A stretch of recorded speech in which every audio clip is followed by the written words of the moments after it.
Hi అండి. Hello. ఎలా ఉన్నారండి? అందరూ బాగున్నారా? ఈరోజు మరో కొత్త వంటతో మీ ముందుకు వచ్చానండి. అది చికెను గోంగూర అండి. ఎలా చేయాలో చూపిస్తాను రండి. ముందుగా స్టవ్ ఆన్ చేసి పాన్ పెట్టుకోవాలండి. అందులో కొద్దిగా ఆయిల్ పోసుకోవాలి.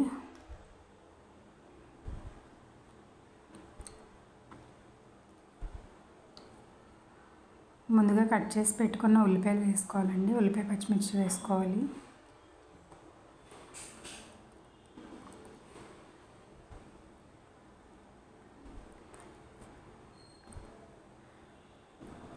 వీటిని బాగా ఫ్రై చేసుకోవాలండి. గోల్డెన్ కలర్ వచ్చే వరకు వేపుకోవాలి.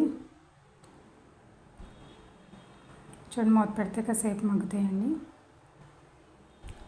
చూడండి, కలర్ మారినాయి కదా. ఇప్పుడు ముందుగా కడిగి పెట్టుకున్న చికెన్ వేసుకుందామండి.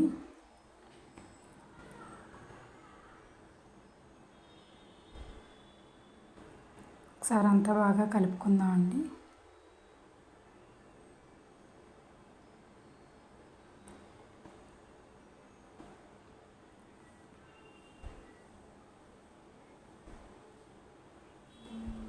అందులోనే కొంచెం సాల్ట్ వేసుకుందాం. పసుపు అండి,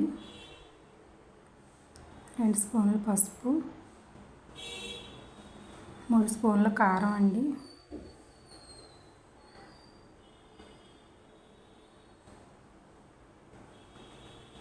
ముందుగా సిద్ధం చేసి పెట్టుకున్న అల్లం వెల్లుల్లిపాయ పేస్ట్ కూడా వేసుకుందామండి. అంటే మొత్తం అంతా బాగా కలిసేలా కలుపుకుందామండి.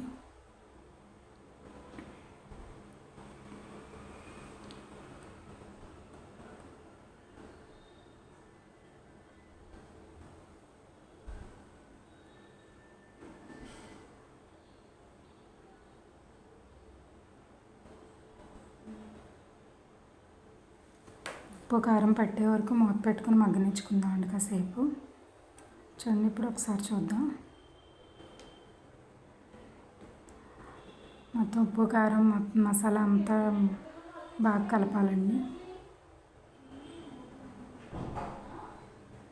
క్లైమేట్ కూల్గా ఉంది కదండి. పులుపులుగా గోంగూర చికెన్ వండుకుంటే చాలా బాగుంటుందండి. అందులో కొద్దిగా వాటర్ వేసుకొని బాగా కలుపుకోవాలండి. కొంచెం వాటర్ వేసి మూత పెట్టేసి మగ్గనిద్దామండి.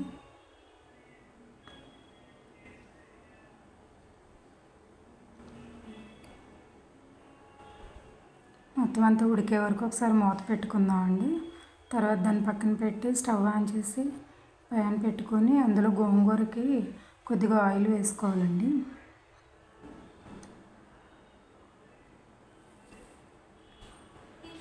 శుభ్రంగా కడిగి పెట్టుకున్న గోంగూరని తీసుకొని అందులో వేసుకోవాలండి.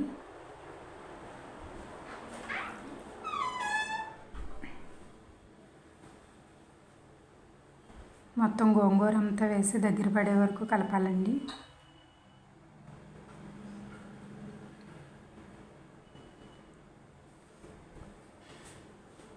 ఇది ఆయిల్లోనే ఫ్రై అవ్వాలండి బాగా.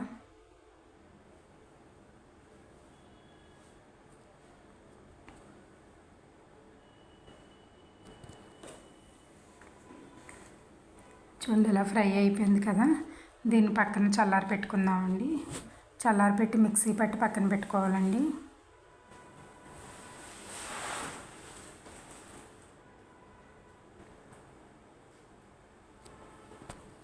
లోపు చికెన్ చూసుకుందామండి ఒకసారి. ఇది కూడా ఇలా ఉడికేటప్పుడు నేను మసాలా అంటూ ఏమీ వేయలేదండి. ధనియాల పౌడర్, జీలకర్ర పొడి వేసానండి. ధనియాలు జీలకర్ర పౌడర్ చేసి ఆ పౌడర్ ఒకటే వేసానండి.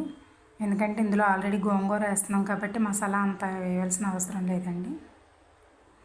ఉడకనిద్దామండి ఈసారి చూసుకుందాం.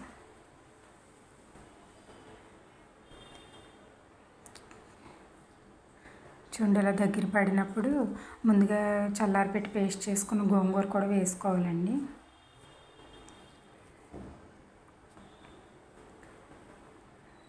వేసుకుని గోంగూర అంతా కలుపుకోవాలి. మొత్తం కూర అంతా పట్టేలా కలపాలండి. నిజంగా తిన్నారంటే మైమరిచిపోతారండి, అంత బాగుంటుంది. ఒకసారి ట్రై చేయండి మీరు కూడా. లైక్ చేయండి, షేర్ చేయండి, సబ్స్క్రైబ్ చేసుకోండి. చూడండి అయిపోయింది కర్రీ. ఒకసారి మూత పెట్టి తీద్దామండి. అంతే, రెడీ అయిపోయిందండి. ఎంతో టేస్టీగా ఉండే చికెన్ గోంగూర కర్రీ రెడీ అండి. మీరు కూడా ఇంట్లో ట్రై చేయండి.